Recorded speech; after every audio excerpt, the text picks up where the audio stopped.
Donc nous, comme vous avez compris, on fait des moteurs pour les capsules, et on a déjà démarré le développement d'un moteur fusée, puisque après les capsules, on va faire des fusées. Okay, donc les moteurs, ça se teste. Donc j'ai besoin d'un banc de test pour mon moteur.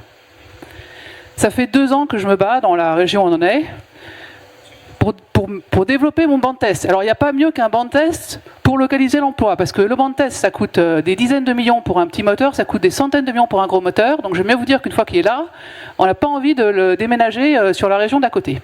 Bon, donc on va créer des centaines d'emplois autour de ce banc de test. Et puis on ne va pas bouger, ça c'est sûr.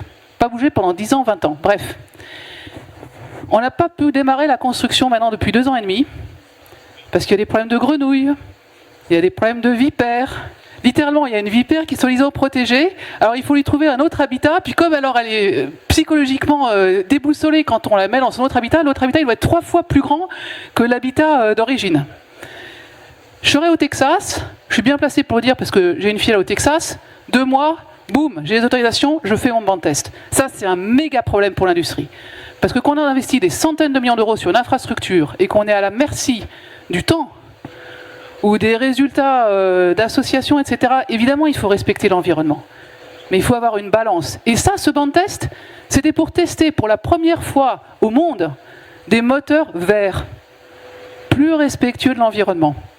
Eh bien, je ne peux pas le faire parce que j'ai des grenouilles. Donc ça, c'est un truc qui doit changer en France. Et en Allemagne, c'est 2 fois plus court qu'en France, hein, pour être clair. Et aux États-Unis, c'est 1/10 de l'élève français.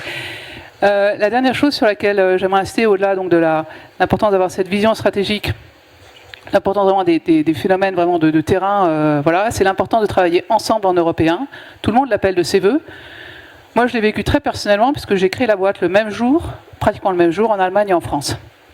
Qu'est-ce qui s'est passé? 6 mois après, on est la start-up spatiale qui a la plus forte croissance en Europe, ok? 6 mois après, qui débarque? L'agence spatiale allemande. Boum, audit. Est-ce que vous êtes vraiment allemand? À la conclusion, ah, vous êtes franco-allemand.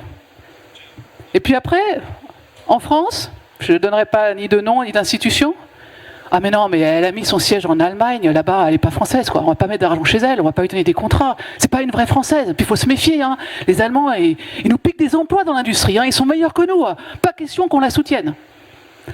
Côté français comme côté allemand, j'ai dû batailler tous les jours pour dire que l'ambition, on ne devait pas la penser au niveau national, on devait la penser au niveau européen, voire au niveau mondial. Et ça, c'est un combat qu'il faut qu'on mène contre des mindsets qui sont nationaux.